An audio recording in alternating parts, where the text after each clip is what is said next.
Merci merci d'être venu. Donc on s'est croisés ici. Alors moi c'est Ali Sleimanli. Donc je suis l'un des pensionnaires de Djambar.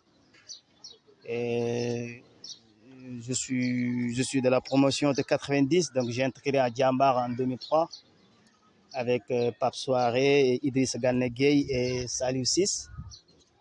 Donc voilà, et l'objectif quand je suis arrivé à Djambar, c'était de devenir footballeur professionnel.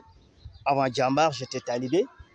Donc voilà, j'ai eu la chance d'intégrer le centre Djambar en 2003. Donc quand je suis arrivé, je ne savais ni lire ni écrire en français pour résumer. Et c'est là-bas que j'ai commencé mon apprentissage français en 2003, où j'avais 13 ans. Voilà. Et au bout de 3 ans, j'étais très bon en football. Mais malheureusement, à cause des blessures et les circonstances qui font que le football n'a pas marché. Et du coup, j'ai emprunté la voie d'études où j'ai très bien travaillé. J'ai sauté des classes et à ma dernière année, j'ai passé le brevet national. Quand je le passais, il y avait beaucoup de gens qui disaient que je n'allais pas réussir parce que je n'avais pas le niveau.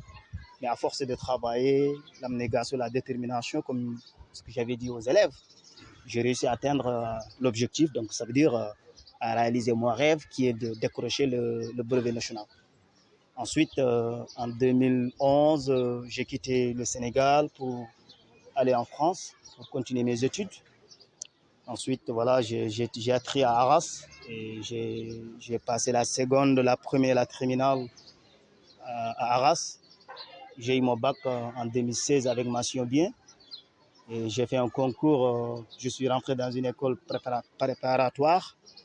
Donc voilà, et ensuite j'ai eu un BTS et j'ai refait un autre concours en 2018 pour intégrer une école d'ingénieur pour finaliser mes études. Et j'ai fini mes études en 2020 en ayant mon diplôme d'ingénieur informatique. À l'espace de 13 ans, j'ai fait tout ce parcours-là. Et l'objectif de ma visite aujourd'hui à Guédiawaye, c'était justement de partager cette expérience, ce parcours aux élèves.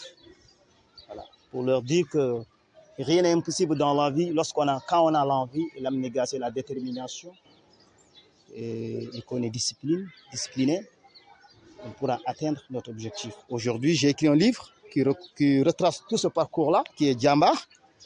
Donc, quand vous voyez ici, vous voyez un petit jeune homme qui a son équipement, mais voilà, qui est en train de rentrer dans un livre, donc voilà, qui a ouvert la première page.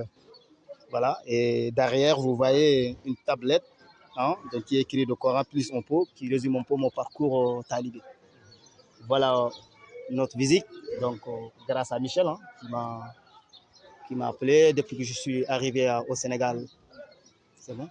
C'est bon, allez-y. Depuis que je suis arrivé à Dakar lundi, donc il m'a dit qu'il souhaitait que je passe à Guédiawaye et rencontrer les élèves et partager le parcours et que je trouve très ambitieux et puis que je suis en tout cas très heureux d'être là ce matin et d'échanger avec les élèves et discuter avec eux et partager mon expérience.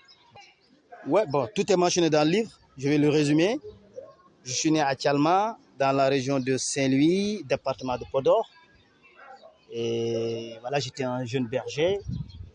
C'est ma grand-mère qui m'a éduqué. Je suis arrivé à Dakar, comme j'avais dit tout à l'heure, à l'âge de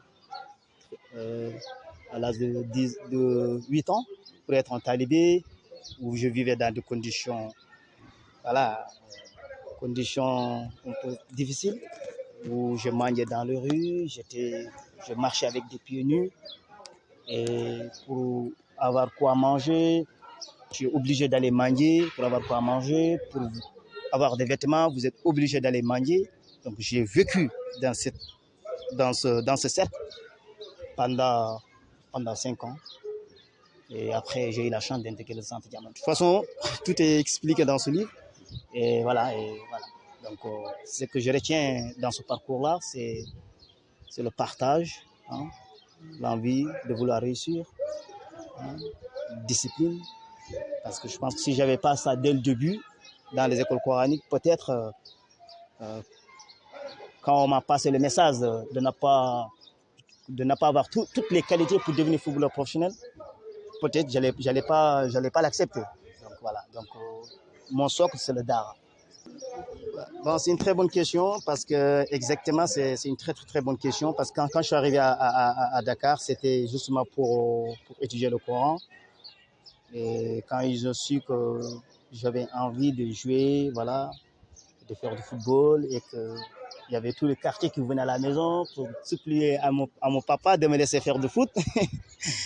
Et quand j'ai eu la chance aussi de croiser Alun Ndiaye, donc, qui connaissait mon papa, et lui aussi, il a cru à mon talent, qui est venu expliquer mon papa que Djambar, c'est justement pour former des hommes, au-delà du football, c'est sport-études.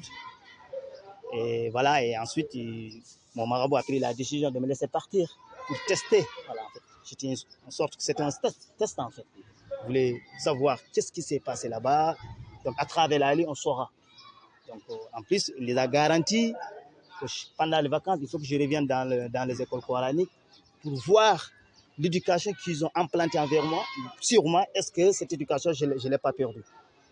Et quand Djambar a pris cette décision de dire oui, quand il sera en vacances, il va venir dans les écoles coraniques, il va continuer sa vie normale. Et quand le centre va réouvrir, il viendra avec nous. C'est là-bas que mon marabout a pris la décision de me laisser partir. Et mes parents aussi ont suivi. Voilà. C'était très compliqué, franchement. Quand on vous dit que vous avez le niveau, vous êtes très bon, et vous avez toutes les infrastructures qu'il faut pour devenir footballeur professionnel, à un moment donné, même vous étiez parmi les meilleurs. Et d'un seul coup, on vous dit c'est compliqué, voilà, vous ne pouvez pas devenir, ce rêve va s'envoler, vous avez plus voilà, toutes les chances de devenir footballeur professionnel, les chances sont réduites. Pour l'accepter, c'est très dur. C'est pas évident. Mais quand on est croyant, on croit à Allah. Comme j'avais dit tout à l'heure, j'ai cette chance-là d'être formé dans les écoles coraniques, de croire à destin et croire à Allah. Et quand j'ai réfléchi, et je dis que voilà, là, il faut l'accepter. Il faut l'accepter. Ce n'est pas la fin du monde. Nous avons la voie d'études. Il faut l'emprunter. Parce qu'après, l'objectif, je me suis dit, l'objectif, c'est de pouvoir réussir dans la vie. D'être autonome, avoir un parcours qui va servir de l'exemple dans le futur et de pouvoir aider. Et je me suis dit que voilà, le football ne va pas marcher.